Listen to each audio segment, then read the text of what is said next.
오늘 이 본문은 지혜 있는 그리스도인의 삶을 살기 위해서는 어떻게 해야 되는가, 세 가지의 중요한 내용을 말씀해 주고 있습니다.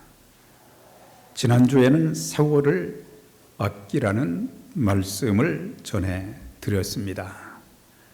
왜 그리스도인들이 세월을 아껴야 되는가? 그것은 때가 악하기 때문입니다.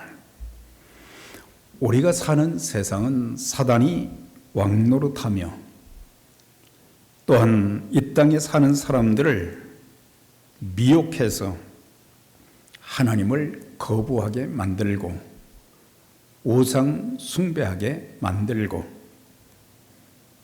또한 짧은 인생 사는 동안 허송세월하게 만들고 분별력이 없이 하나님의 뜻보다는 자신이 하고 싶은 일에 삶 전체를 투자하다가 결국 후회하고 부끄러운 인생을 살다가 지옥불의 심판을 면치 못하게 만드는 것입니다.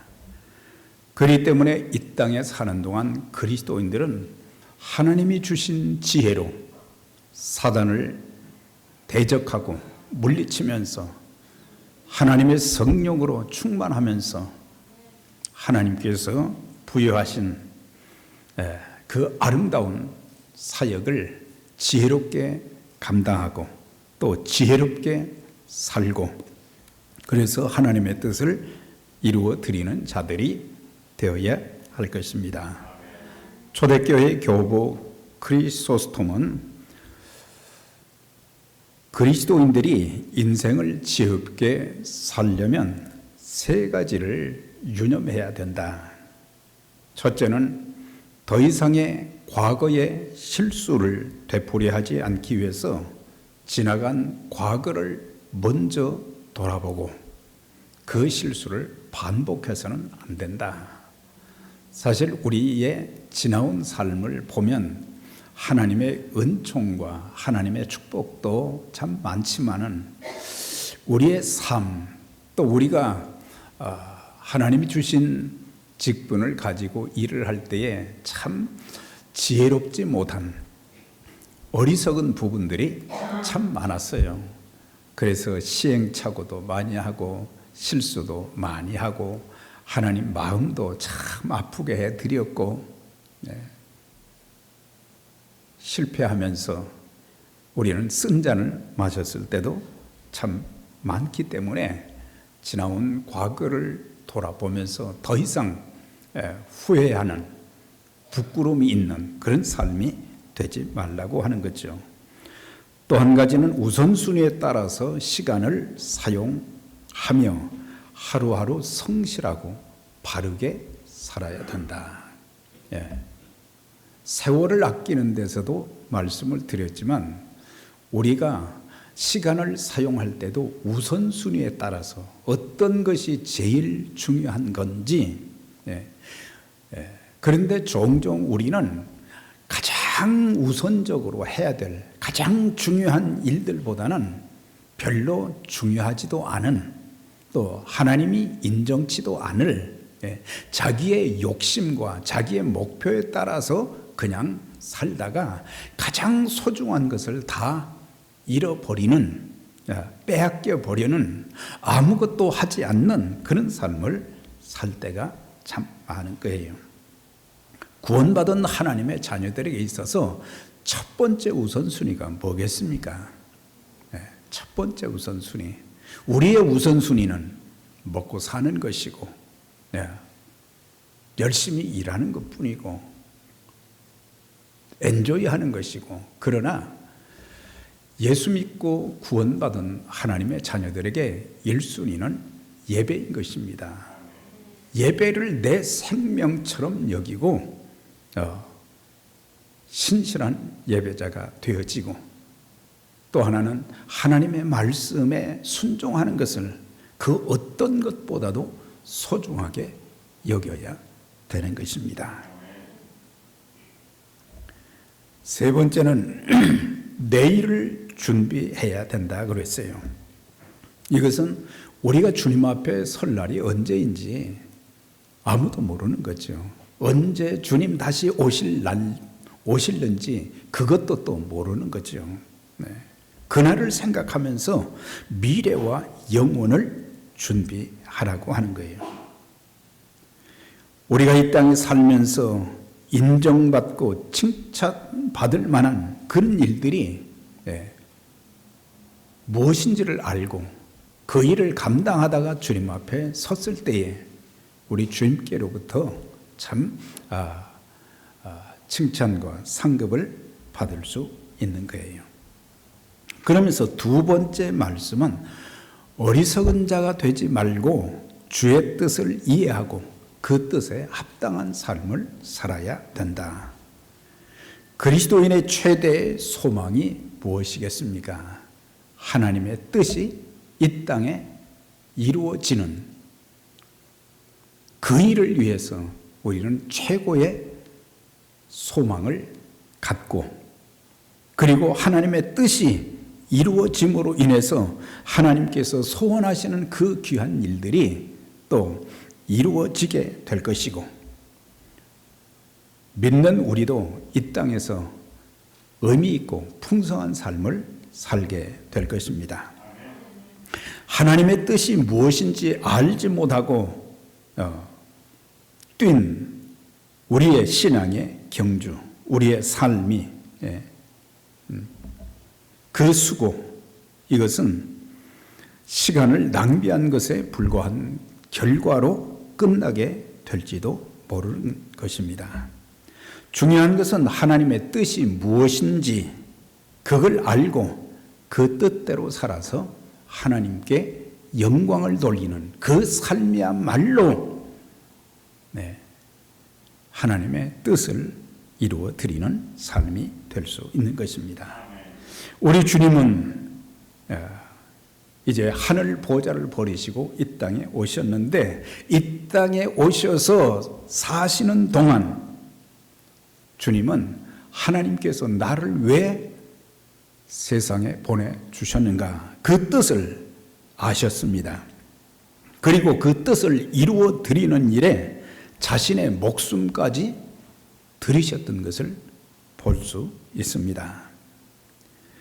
예수님께서 이제 공생의 사역을 감당하시면서 12명의 제자를 선택하시고 또 그들에게 말씀도 전하시고, 그런 가운데 어느 날 제자들에게 이런 가르침을 주셨어요. 제자들이 어떻게 하나님 앞에 기도해야 될지 그걸 잘 모르기 때문에 우리가 어떻게 기도해야 될지 그걸 알려주세요. 그랬더니 너희는 이렇게 기도하라. 하늘에 계신 우리 아버지여 그랬어요. 예수님도 기도할 때는 항상 하나님 아버지라고 그러셨어요. 우리는 주님 앞에 예수님한테 기도하는 것이 아니에요. 하늘에 계신 우리 아버지여, 그 다음에 중요한 세 가지를 말씀하셨어요. 이름이 거룩히 여김을 받으시오며, 그 다음에 나라에 임하옵시며, 하나님의 이름이 전 세계에 전해질 수 있도록, 또한 하나님 나라가 이 땅에 이루어질 수 있도록 기도하되, 뜻이 하늘에서 이루어진 것처럼 땅에서도 이루어지는 그 일을 위해서 기도하라. 중요한 것이 뭡니까? 하나님의 뜻을 따라서 이 땅에 오신 그 주님, 이 땅에 사시면서도, 그리고 제자들에게도 하나님의 뜻을 알고 그 뜻대로 살아야 할 것을 아주 강조하신 것을 보게 돼요. 우리가 매주 수요일 저녁 예배 끝나면은 마지막에 찬송 부르고 나서 주님 가르친 기도로 마치게 돼요. 그 외에도 여러 차례 그렇잖아요. 그래서 주기도문은 우리는 다 암송을 다 합니다. 이제 그 정도 머리가 좋습니다. 그런데 정말 그 암송을 그렇게 하고 내용을 다 알고 있는데, 정말 나는 하나님의 이름을 높이는, 하나님을 높이는 삶을 살고 있는가? 하나님의 나라를 영화롭게, 하나님의 이름을 영화롭게 하고 있는가? 그리고 하나님 나라가 이 땅에 이루어져 가는 그 일에 내가 얼마나 쓰임받고 있는가? 또한 나는 하나님의 뜻대로 하늘에서 이루어진 하나님의 뜻이 이 땅에 이루어지도록 기도하면서 그렇게 살고 있는가? 예수님의 사역 중 가장 중요하게 여기신 것이 뭐냐면 하나님의 뜻이셨습니다. 예수님의 관심은 하나님 나라와 하나님의 뜻을 이루는 것에 초점을 맞추셨어요. 물론 이 땅의 문제들 뿐만 아니라 사람들이 겪는 고통과 아픔을 외면하지도 않았어요. 병든 자가 있으시면 고쳐주셨어요. 귀신 들린 자가 있으시면 또 귀신을 쫓아내 주셔서 온전케 해 주셨어요. 이게 참 귀한 일이죠. 고통 가운데 있는 사람들을 온전케 만들어주는 그 귀한 일. 그런데 주님은 그보다 더 중요한 것을 말씀하시고 중요하게 여기신 것은 자신을 보내신 하나님의 뜻을 행하시는 것이었다고 하는 거예요. 네. 가난한 자들, 병든 자들, 귀신 들린 자들, 낙심과 좌절과 절망 가운데 고통하는 그 사람들을 한 번도 외면하지 않으셨지만 더 중요한 것은 하나님의 뜻에 초점을 맞추셨다고 하는 거예요. 요한복음 5장 30절 나는 나의 뜻대로 하지 않고 나를 보내신 이의 뜻을 행하려 함으로 그랬어요. 네. 내 뜻대로 하지 않는다 그랬어요. 네. 하나님의 뜻대로 나는 행할 뿐이지 내 뜻대로. 마태복음 끝부분에 보면 28장 19절 20절에 네, 그랬죠. 하늘과 땅의 모든 권세를 내게 주셨다. 예수님 마음대로 하실 수 있는 일들이 참 많고 그런 권한도 있지만 그보다 더 중요한 것은 하나님께서 나를 왜 이 땅에 보내주셨는가. 그것을 알고 하나님의 뜻을 따라 살기로 작정하고 그렇게 또 사셨던 것을 알 수가 있어요. 요한복음 6장 38절에도 그랬어요. 내가 하늘에서 내려온 것은 내 뜻을 행하려 함이 아니라 나를 보내신 이의 뜻을 행하려 함이니라 그랬어요. 네. 내 뜻을 행하려 함이니라. 하나님의 일을 할 때 내 뜻대로 하지 않았다고 그랬어요. 오직 하나님의 뜻을 행하려 하심이라 그렇게 말씀하신 것을 보게 돼요. 그럼 나를 보내신 하나님의 뜻이 무엇인가? 그것은 내게 주신 자 중에 하나도 잃어버리지 않고 마지막 날에 다시 살리는 이것이니라. 그게 뭐예요? 영혼 구원이지요. 하나님의 뜻은 죄로 인해서 잃어버려진 죄로 인해서 하나님의 진노와 심판받은 그 불쌍한 영혼들을 구원하는 그 일을 위해서 예수님을 이 땅에 보내주셨다. 그래서 주님이 친히 말씀하셨어요. 누가복음 19장 10절에 인자에 온 것은 잃어버린 자를 찾아 구원하려 하심이니라 그랬어요. 잃어버린 그 영혼들, 지옥 갈 그 수많은 영혼들을 살리시기 위해서 주님께서 이 땅에 오셨는데 하나님의 뜻은 바로 내게 주신 자 중에 하나도 잃어버리지 않고 그날에 다 들림받는, 구원받는, 살리는 그 일이다. 그래서 주님은 무엇을 결정하고 판단하는 기준이 내 생각, 내 기준이 아닌 하나님의 뜻이셨다고 하는 거예요. 우리는 우리의 가정에서 또 우리가 무슨 직장생활, 사업, 교회 일을 하면서 전부 내 뜻이 너무 많이 반영이 되잖아요. 내 뜻을 너무 강조할 때가 많잖아요. 네. 내가 가진 지식, 내가 가졌던 과거의 경험들, 이런 것들이 하나님 뜻보다 때로 앞설 때가 참 많다고 하는 것입니다. 우리도 하나님의 뜻이 무엇인지를 성경을 통해서 바로 알고 그 뜻대로 살아야 될 것입니다. 또한 예수님은 이 땅에 사시는 동안 하나님의 뜻을 따라 사셨어요. 일도 사역도 하나님 뜻대로 하셨고, 이 땅에서의 사적인 삶이나 공적인 삶이나 삶을 사실 때 늘 하나님의 뜻을 따라 사셨어요. 하나님의 뜻은 하나님의 때에 이루어집니다. 우리가 종종 두 가지 실수를 범하게 됩니다. 하나님의 자녀, 하나님의 종이라고 하면서도 하나님의 뜻을 파악하지 못한 채 우리는 너무 조급하게 생각할 때가 많아요. 조급하게 말하고 조급하게 행동하며 실수하고 좋은 것을 받아 누리지 못하는 어리석음이 우리에게 있을 때가 참 많은 거예요. 그래서 예수님은 그 어떤 상황이 되셨어도 하나님의 때를 기다리면서 주어진 기간에 그렇게 사셨다고 하는 거예요. 예수님이 이 땅에 오신 것을 성육신이라고 그러잖아요. 성육신. 거기에 대해서 갈라디아서 4장 4절에 이렇게 말씀합니다. 때가 참에 그랬어요. 때가 참에.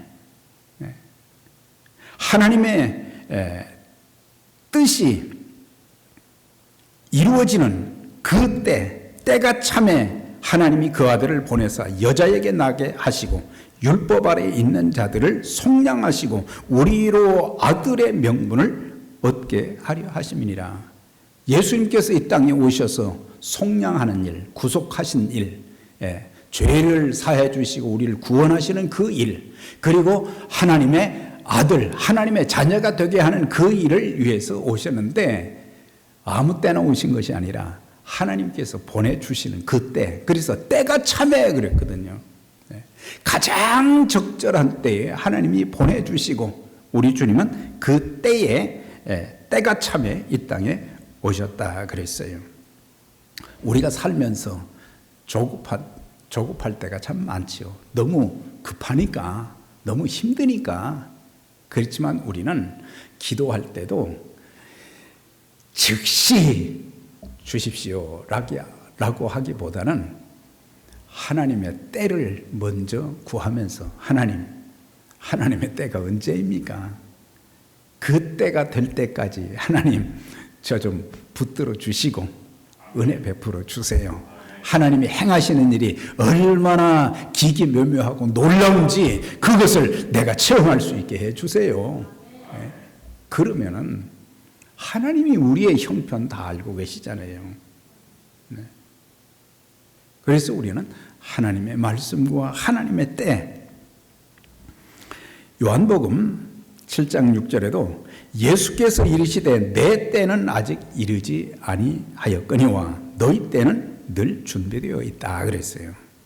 내 때는 아직 이르지 아니었다. 사람들이 예수님께서 이 땅에 오셔서 막 병자 고치시고 귀신 쫓아내시고 오병이의 기적을 행하시고 그러니까 왕을 삼으려고 하셨잖아요. 왕을 삼으려고 백성들이 그랬잖아요. 그런데 예수님께서는 사람들을 피하셨어요. 그리고 하신 말씀이 내 때가 아직 이르지 아니하였다 그랬어요. 그러니까 내 때는 언제냐? 예루살렘에 올라가셔서 십자가에 고난받으시고 죽으시는 그 때를 말씀하신 거예요. 아직은 하나님의 때가 아니니까 갈릴리를 중심으로 해서 온 유대를 다니시면서 하셔야 될 그 일들을 하시겠다고 하는 거예요. 그리고 예루살렘에 올라가신 것도 이제 때가 가까움을 아시고 그랬거든요. 하나님의 때가 되어서 예루살렘에 올라가셔서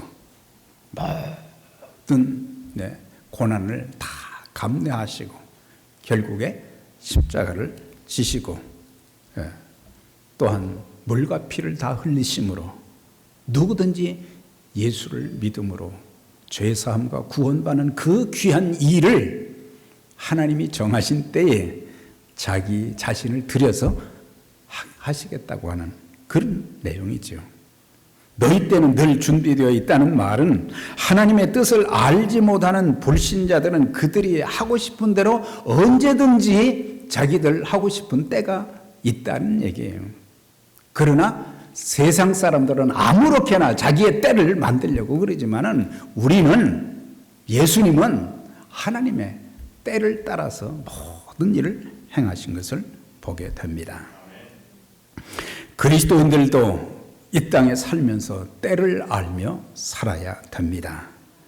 전도서 3장 1절에 보면 범사에 기한이 있고 천하 만사에 다 때가 있나니 날 때가 있고 죽을 때가 있고 심은 것을 뽑을 때가 있고, 쭉 보면은 때에 대해서 계속 말씀해 주신 내용이 있어요. 세상 모든 일에는 다 때가 있다 그랬어요. 이런 것을 보면서 그리스도인들은 이 땅에 사는 동안 내가 어떤 삶을 살아야 할지, 무엇에 내 인생을 투자해야 될지를 알아야 되는 것입니다. 특별히 이 땅에서 그런 목적 의식을 가지고 살고 무엇을 위해서 살아야 되는가, 그걸 깨닫고 열심히 일을 하면서도 이제 나이가 들면 하나님이 자신을 부르실 때도 좀 알고 준비해야 된다. 그게 지혜라고 하는 거죠. 우리는 무조건 120세는 뭐 맡아놓았다 그러지 말고 맡아놓은 게 아니죠. 하나님 손에 달려 있으니까. 그래서 곧 이제 세상 이치대로 하면, 다윗도 그랬잖아요. 내가 세상 사람들의 가는 길로 나도 가게 되었다. 그거는 이제 죽을 때가 되었다 이 말이에요. 그럼 죽을 때가 이제 젊은 사람보다는 더 가까워졌기 때문에 지혜가 있는 사람들은 그때도 좀 준비를 해야 되는 거죠. 그렇다고 해서 뭐 장례식 준비, 뭐 또 좀 뭐 묘지 준비, 그것보다 더 중요한 것은 뭡니까? 내가 세상을 떠나서 주님이 내 영혼을 부르시면 내가 주님 앞에 서게 될 것인데, 그때에 내가 어떤 모습으로 주님 앞에 서게 될지 그것을 준비하며 살아야 된다 이 말이에요.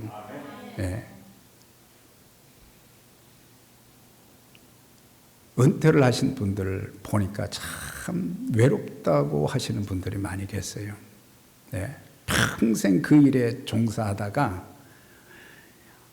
이제 하루아침에 손을 다 놓아야 되니까. 그렇지만 우린 죽는 날까지 무엇인가 내게 물질이 주어지든지 주어지지 않든지 하나님이 기뻐하시는 이 일에 눈을 들어 밭을 보면 할 일은 참 많거든요.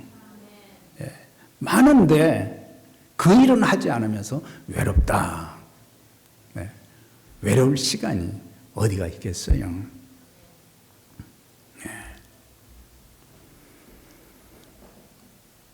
그래서 이 땅에 사는 동안 맡겨주신 주의 일에, 맡겨진 직분에 최선을 다해서 섬겨야 되고, 내 믿음이 정말 천국 갈 수 있는 그런 믿음으로 준비가 되어 있는가.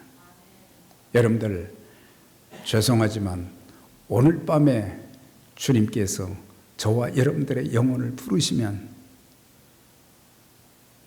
주님 앞에 설 수 있는 믿음의 확신이 있으십니까?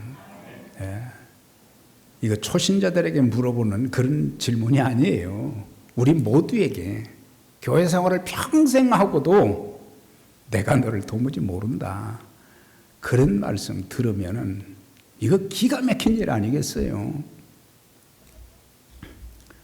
특히 나이가 들면 이제 저도 마찬가지지만 노욕을 버려야 되는 거예요. 노욕.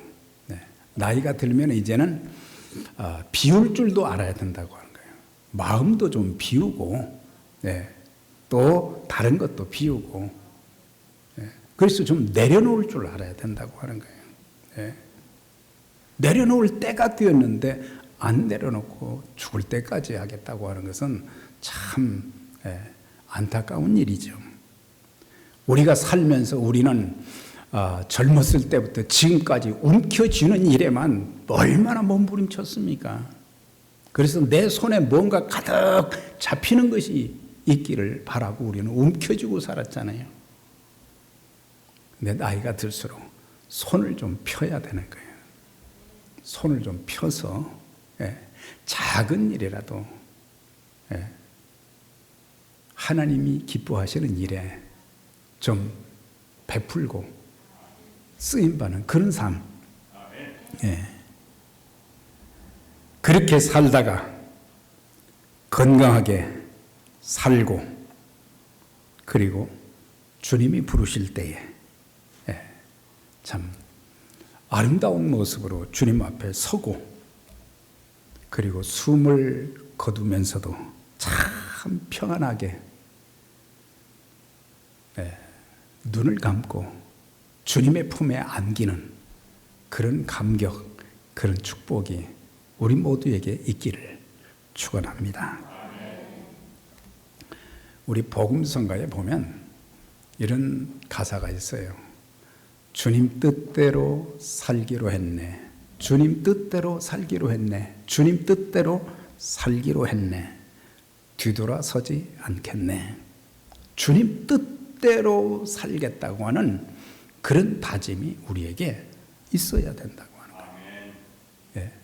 우리의 구원자, 우리의 믿음의 대상이신 예수님께서도 이 땅에 오실 때도 하나님의 때에 오셨고 이 땅에 오셔서 33년의 생애를 사시면서도 하나님 뜻대로 사셨고 또한 하나님이 주신 공생의 사역을 통해서 참 많은 영혼들에게 많은 사람들에게 하나님 말씀을 전하시고 가르치시고 병든 자를 고치시고 그 일을 하시면서도 하나님의 뜻대로 하셨고 십자가를 지시는 일도 하나님의 뜻대로 하셨습니다. 마태복음 26장 39절에 보면 마지막 십자가를 지시기 전에도 겟세마네 동산에서 기도하시면서도 하나님의 뜻을 위해서 기도하셨어요. 아버지여 할만하시거든 이 잔을 내게서 옮기시옵소서. 그러나 나의 뜻대로 마옵시고 아버지의 뜻대로 하게 해 주십시오. 아버지의 뜻은 예수님이 십자가를 지시는 일이었잖아요. 그런데 그 일이 너무 인간적으로 생각하면 참 고통스러운 일이죠.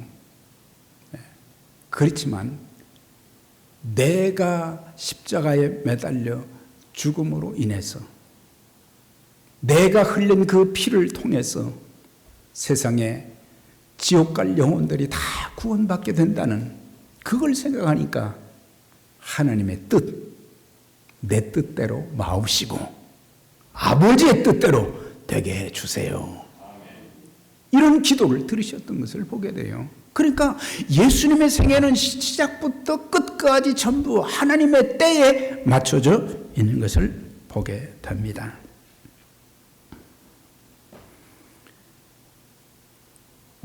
에베소 5장 17절에도 그러므로 어리석은 자가 되지 말고 주의 뜻이 무엇인지 이해하라.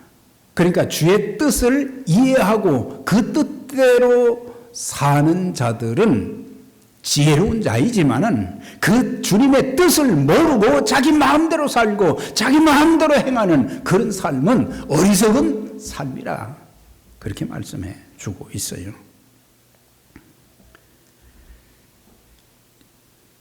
그래서 에베소 교회 성도들 중에도 이렇게 가만히 보니까 하나님의 뜻을 따라 사는 성도들보다는 그렇지 못한 성도들이 참 많기 때문에 어리석은 자가 되지 말고 오직 주의 뜻이 무엇인지 이해하고 그 뜻을 알고 살라 그렇게 말씀하신 거예요.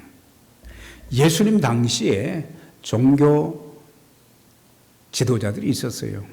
뭐 제사장 또 뭐 선지자 바리새인 뭐 있었는데 특별히 바리새인들에게 마태복음 23장을 보면 예수님께서 그들에게 화 있을진저 외식하는 서기관들과 바리새인들이요, 아주 신랄하게 책망을 했어요.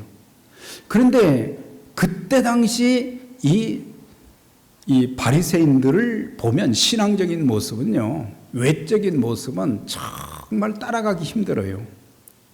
왜냐하면 이 사람들은 성경도 참 많이 알고 있었어요. 일주일에 2번씩 금식했다고 그랬어요. 11조도 정확하게 했다고 그랬어요. 참 이렇게 기도도 또 많이 하고, 그런데 그 기도는 골방이 아니라 사람들 보는 데서만 했다. 그러니까 그들이 외식하는, 지금 마스크 쓰셨죠? 외식이라는 단어가 밖에서 밥 먹는 게 아니라 마스크를 쓴 걸 말하는 거예요. 네. 마스크 쓴 것은 가려운 거잖아요. 네. 그러니까는 겉모양은 신앙인인데 이 사람들 종교적으로는 지도자가 되어지고, 그런데도 주님이 그들을 신랄하게 책망한 것은 뭐예요? 결론으로 말하면 그들은 하나님의 마음, 하나님의 뜻을 전혀 알지 못했던 거예요. 누가복음 15장에 보면은 탕자의 비유가 나오지요. 작은 아들은 아버지 마음을 참 아프게 했어요. 둘째 아들은, 첫째 아들은 참 성실했어요.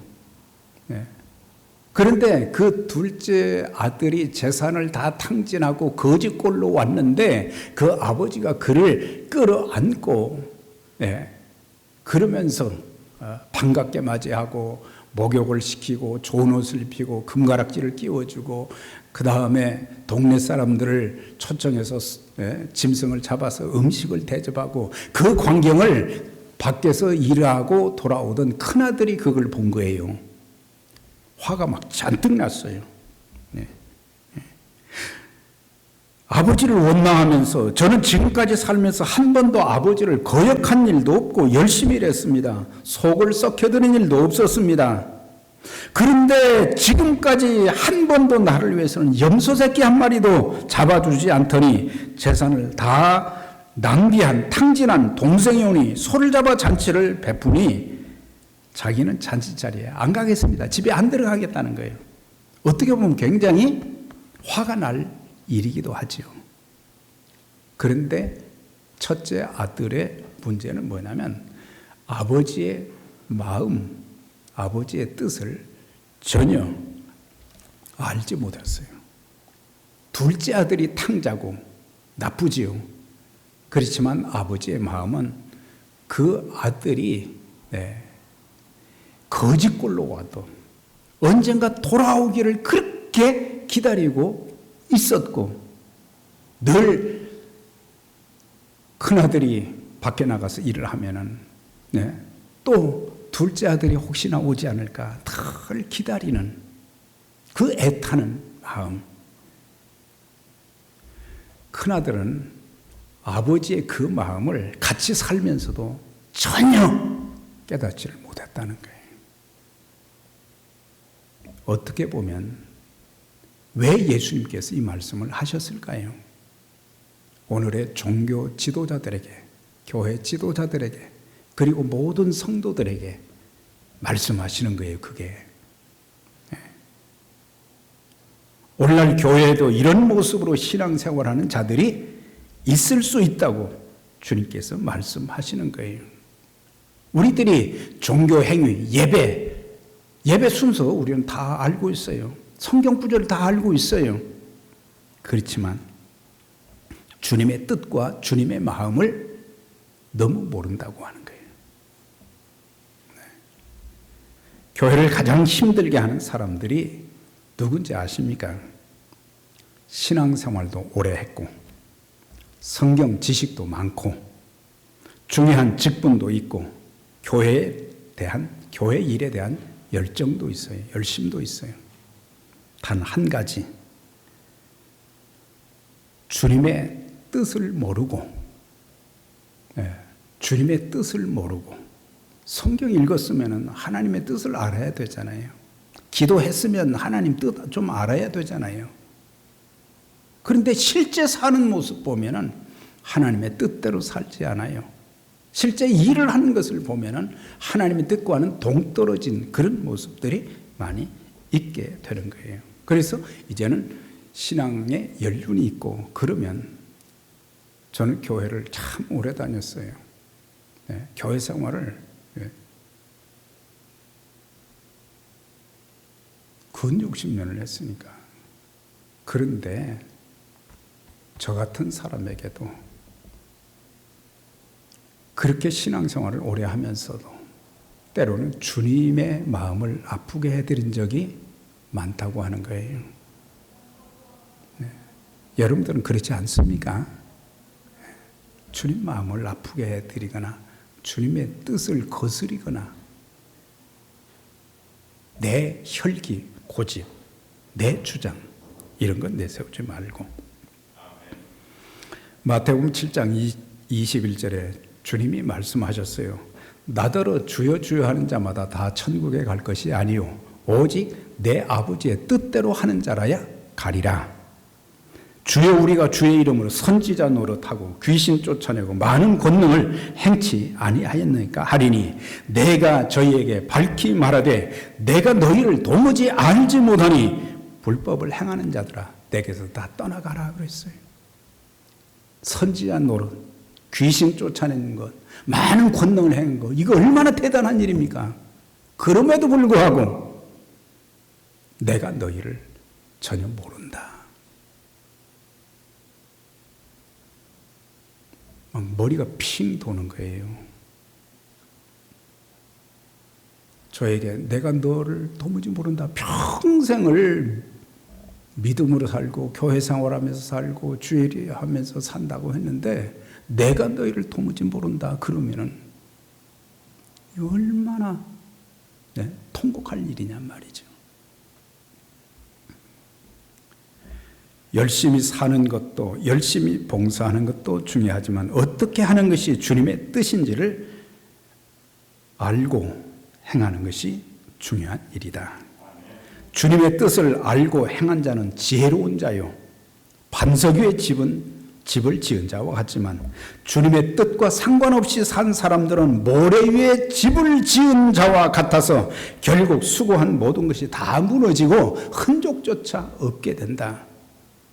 그러니까 하나님 앞에 섰을 때에 아무것도 없다는 거예요. 예. 바닷가에 가서 모래를 가지고 집을 지어요. 근데 비가 한번 물이 들어오면은 또 비가 온다든지 물이 그냥 들어오면은 흔적조차 없어지는 것처럼 우리 인생이 그런 모습이 되면 안 된다. 그래서 좀 진지하게 믿음 생활하고 진지하게 교회 생활하고 좀 고민하면서 어떻게 하면 하나님 뜻대로 내가 잘할 수 있을까 이런 거 생각하면서 우리가 남은 생애를 살아야 된다고 하는 것입니다. 한 군데만 소개하고 마치겠어요. 사도행전 13장에 보면 사울과 다윗에 대한 기록이 나와요. 그런데 사울은 하나님 패하셨다. 왜? 하나님 뜻도 모르고 자기 하고 싶은 대로 하다가 비참하게 인생을 끝냈어요. 그런데 다윗에 대해서는 이렇게 말씀하고 있어요. 내가 이새의 아들 다윗을 만나니 내 마음에 합한 사람이라 내 뜻을 다 이루게 하리라 하시더니 다윗은 당시에 하나님의 뜻을 따라 섬기다가 잠들었다 그랬어요. 하나님 뜻을 따라서 다윗은 일평생 살면서 그에게 많은 실수도 있고 범죄한 적도 있고 그랬지만은 그때마다 회개하면서 어떻게든지 하나님의 뜻을 따라 살려고 몸부림을 쳤던 믿음의 사람이었어요. 그래서 일평생 그에 대한 평가가 하나님의 뜻을 따라 섬기다가 잠들어 죽었다고 그랬어요. 오늘 우리에게도 말씀하고 계시는 것입니다.